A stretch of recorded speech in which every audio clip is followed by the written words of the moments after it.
Hi everyone, I am going through my games at the WTC and this one is going to be my game number 5. Um, at this point we were on day 2 and we were trying to resurface. Our submarine had gone down the first day and we were now trying to resurface and get back up. Um, and we had been matched against the USA won, who had actually done well on day 1, but who got badly mauled on day 2. And I think it did not help that most of the American team was had a little bit of a stomach problem. They were all of them had some sort of, I don't know if they had eaten something that was bad or it was just and that can happen when you travel, right? You get a different set of germs and then yeah, your stomach is off.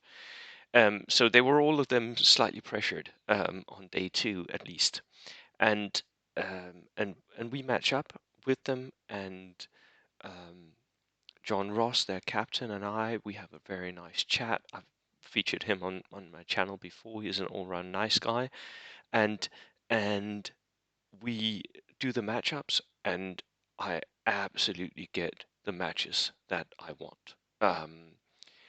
And I am again matched up like against a Chinese list, which is what I prefer because most Chinese lists are very infantry heavy. So the matchups was good for our team.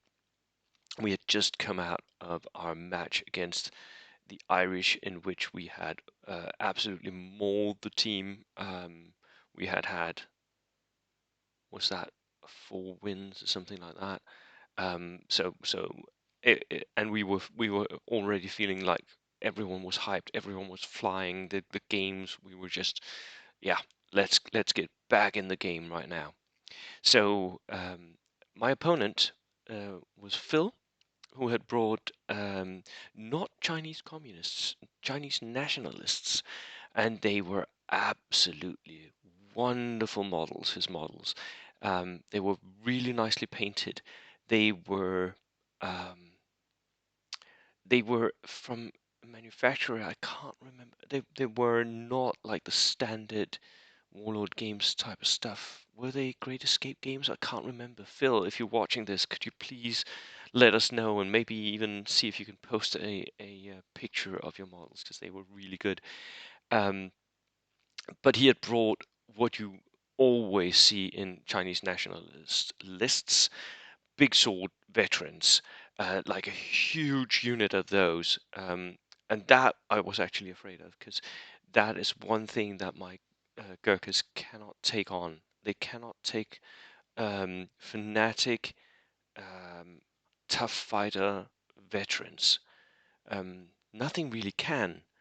The tough fighter veterans can't be sure of a win either, but I can't charge them because that will oh, he'll eat through me over time. He'll just kill my unit.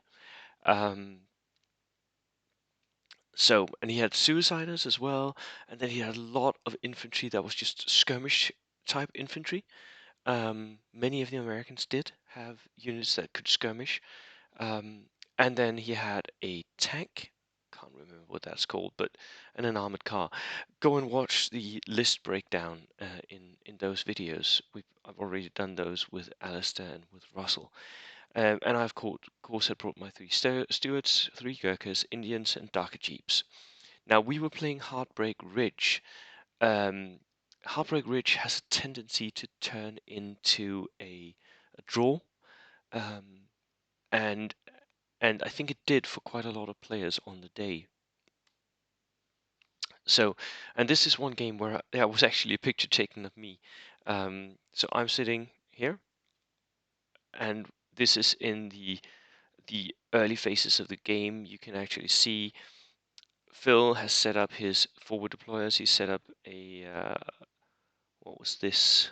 This was a sniper over on this flank. He has set up an anti-tank team, I think, here, and his large unit of sword fighters down here. a mortar here. He had a spotter for that somewhere on the hedge line, I think. Um, he had a unit of infantry there, unit of infantry here.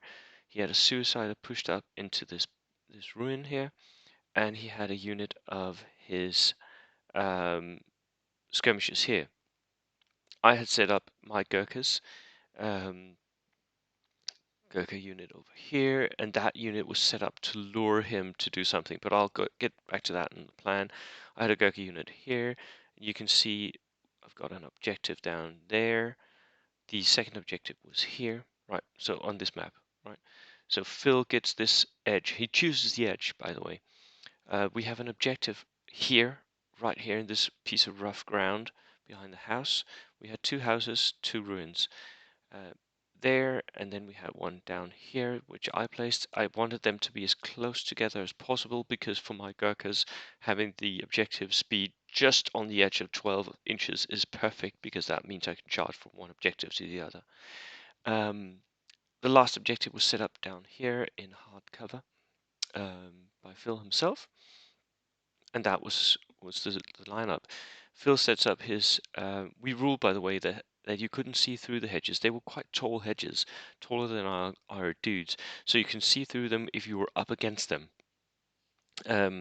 So I start out by setting up my Gurkhas here. And I do that because I wanted to be able to charge whatever he set up against this hedge if I got the first order dice. I never did. And the one time I did, I failed my tests. You've heard me say this before.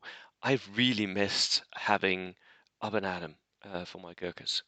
Um, were the Indians worth it? I think they were necessary, but I really missed up and Adam. And this was one of the occasions. I had the Gurkha sitting here, and he just skirmished me and skirmished me and skirmished me, killing a few, giving me pins. In the end, I end up actually withdrawing the Gurkhas down here. What I would have done had I had the first order dice is I would have pushed that way up and started killing some of his skirmish units here, right? So, but that's the setup, that's the table. My plan. Well, my plan was to hold my own objective and at least contest the center. That would mean that I had a draw set up for myself. However, that went really, really well. And as soon as I saw my opponent's setup, and I think Phil, I think you made a little mistake here because Phil, he starts setting up broadly. Now, if people set up broadly against me, I have a highly mobile army, um, and I can push.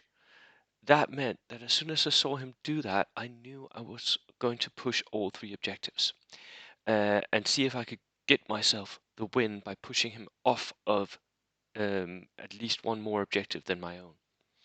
I knew he was possibly never going to get down to my objective here.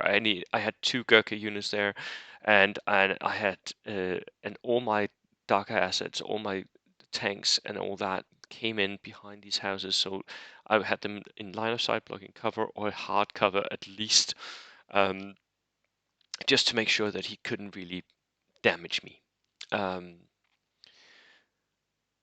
so and because this was a ruin, I actually had I ran a steward up behind it, and then I drove up to the edge and started shooting everything that was down here.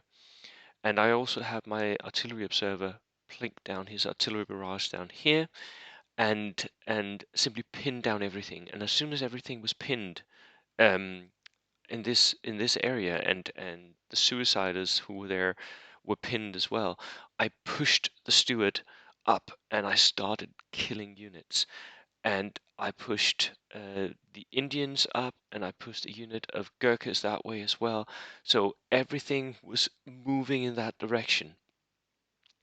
I had two stewards push up in the center here, dominating the center, delivering pins, delivering shots, um, and I was split firing every single turn. So machine guns at infantry, main gun down at his tank, which was down here somewhere.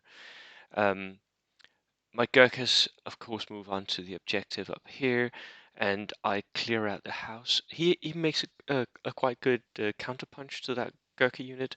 Although it fails, it was a good move. He had kept a car with a flamethrower team in reserve, and they drove up the road, dismounted, flamed my Gurkhas. I didn't die. Um, and next turn, I get the first order dice, I pin him, and I charge him, and I kill him. Um, so he was out of the game pretty quickly, but it was a good play, and it could have worked. Um, the second good play that I see Phil doing is he moves up to the house here with his big swords unit, and he moves into the house, and I can't get him out. I'm going to have to charge him out of that house, and it's never going to happen. Even if my steward starts shooting at him, it's never going to happen. I'm never going to kill that many fanatic veterans. It's not going to happen. So that was pretty clever. That's an automatic contest of the objective. But of course, he can't keep a steward, Gurkha units, and Indians, and Dhaka jeeps, by the way, as well, off this objective. It's just never going to happen. He hasn't got enough uh, power in his army to do that, especially because he's split up his army and deployed broadly. So the decisive moment, my Gurkhas survive that flamer rush. My push clears his objective and pins everything. And then comes for Phil the decisive moment and what really saved his honor on the day. And I know he was really chuffed about this, and I was applauding him because that was just, it was so cool to see it done. He had a suicider who has been sitting in that ruin that I talked about earlier all game, and he's been shot at for 5 turns by stewards, and he's been going down, and he's been shot at by the artillery observer, and he has like 5 pins, and he needs an order test to charge my steward, which I was like, nah, you know what? That suicider is never going to move. I move up. And he rolls an order a test, and he gets it. And the suicider charges out of the ruin, and he's within range, and he plunks my steward out. And this is a picture of him murdering my steward with that improvised device that he's carrying here. Um, very nice push, and you can even see that he's got 4 pins at this point. He was basically out of it. He had nothing left, but he did charge. He did kill me. That was it. Um, so congratulations on that one, Phil. That was a nice move, and really, I I I will give you that one. It was a really good move, and it worked out even though you had a lot of pins. So, did I make mistakes? Nope, not a one. In the end, I played a little bit careless with my steward. I had moved it up where I knew that his suicider could potentially, but I was like, you know, Phil, he can't catch up to me at this point. It doesn't matter. Let me just see what I can get out of this. Um, However, I did have to change the plan just because of that big sword unit. So Phil pressured me into changing my plan, and that is often a mistake. However, it did work out here, and I knew that it could. So, because my initial plan had been to just take these 2 objectives, push him off both objectives, and just hold them. Um, but in the end, I pushed down, I cleared his objective, took that. So it was a 2 objectives in my favor and one that was contested. Um, in order dice, it was also a quite handy win for me. I got 7-2, um, so it was a really convincing win as well. Um, I think Phil was a little frustrated with losing a dice in the end, but that was always going to happen. It was never going to be an easy fight for Phil. So Phil, thank you so much. I do hope your stomach is better now, and I hope to see you guys again because the Americans were awesome to play against. That was it. Game number 4. No, 5. Sorry. Cheers.